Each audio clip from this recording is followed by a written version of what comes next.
In the 25th year of our exile, at the beginning of the year, on the 10th of the month, in the 14th year after the fall of the city, on that very day the hand of the Lord was on me, and he took me there. In visions of God, he took me to the land of Israel and set me on a very high mountain, on whose south side were some buildings that looked like a city. He took me there, and I saw a man whose appearance was like bronze. He was standing in the gateway with a linen cord and a measuring rod in his hand. The man said to me, "Son of man, look carefully and listen closely, and pay attention to everything I'm going to show you, for that is why you have been brought here. Tell the house of Israel everything you see."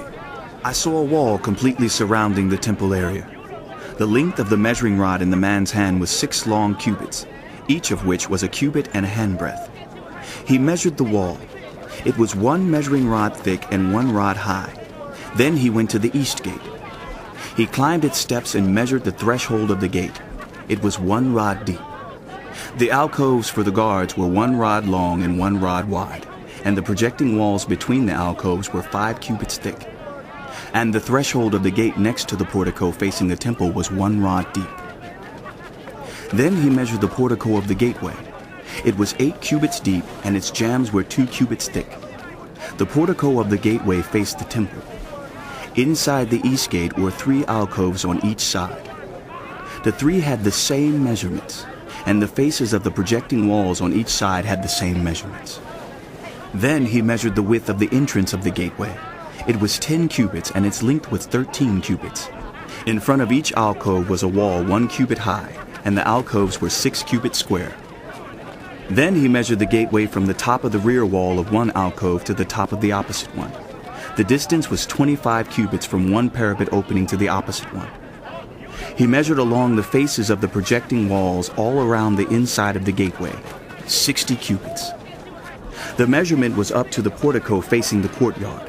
The distance from the entrance of the gateway to the far end of its portico was 50 cubits. The alcoves and projecting walls inside the gateway were surmounted by narrow parapet openings all around, as was the portico. The openings all around faced inward. The faces of the projecting walls were decorated with palm trees. Then he brought me into the outer court. There I saw some rooms and a pavement that had been constructed all around the court. There were 30 rooms along the pavement. It abutted the sides of the gateways and was as wide as they were long. This was the lower pavement. Then he measured the distance from the inside of the lower gateway to the outside of the inner court. It was 100 cubits on the east side as well as on the north. Then he measured the length and width of the north gate leading into the outer court.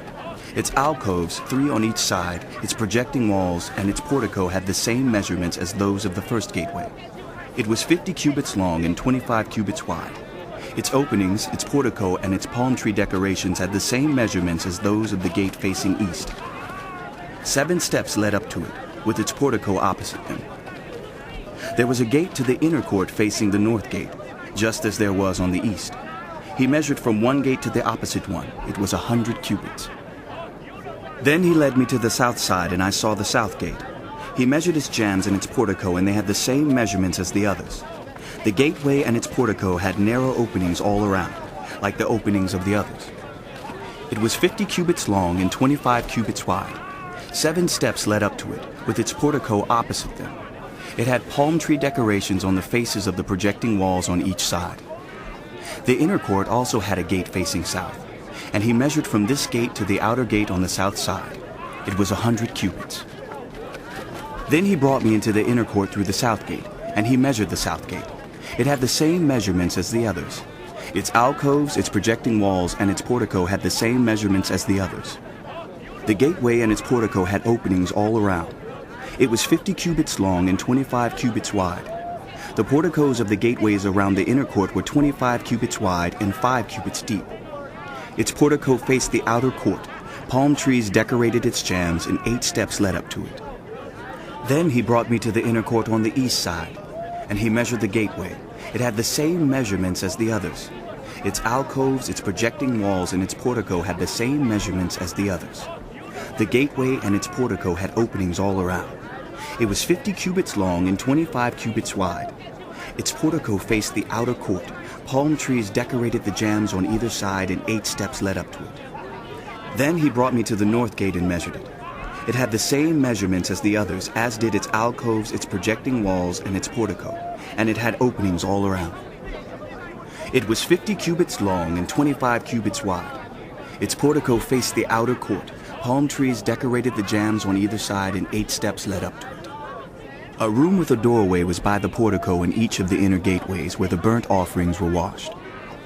In the portico of the gateway were 2 tables on each side, on which the burnt offerings, sin offerings, and guilt offerings were slaughtered. By the outside wall of the portico of the gateway, near the steps at the entrance of the north gateway, were 2 tables, and on the other side of the steps were 2 tables. So there were 4 tables on one side of the gateway and 4 on the other, 8 tables in all, on which the sacrifices were slaughtered. There were also 4 tables of dressed stone for the burnt offerings, each a cubit and a half long, a cubit and a half wide, and a cubit high. On them were placed the utensils for slaughtering the burnt offerings and the other sacrifices. And double-pronged hooks, each a handbreadth long, were attached to the wall all around. The tables were for the flesh of the offerings. Outside the inner gate within the inner court were 2 rooms, one at the side of the north gate and facing south, and another at the side of the south gate and facing north. He said to me, "The room facing south is for the priests who guard the temple, and the room facing north is for the priests who guard the altar. These are the sons of Zadok, who are the only Levites who may draw near to the Lord to minister before him." Then he measured the court. It was square, 100 cubits long and 100 cubits wide, and the altar was in front of the temple. He brought me to the portico of the temple and measured the jambs of the portico. They were 5 cubits wide on either side. The width of the entrance was 14 cubits, and its projecting walls were 3 cubits wide on either side. The portico was 20 cubits wide, and 12 cubits from front to back. It was reached by a flight of stairs, and there were pillars on each side of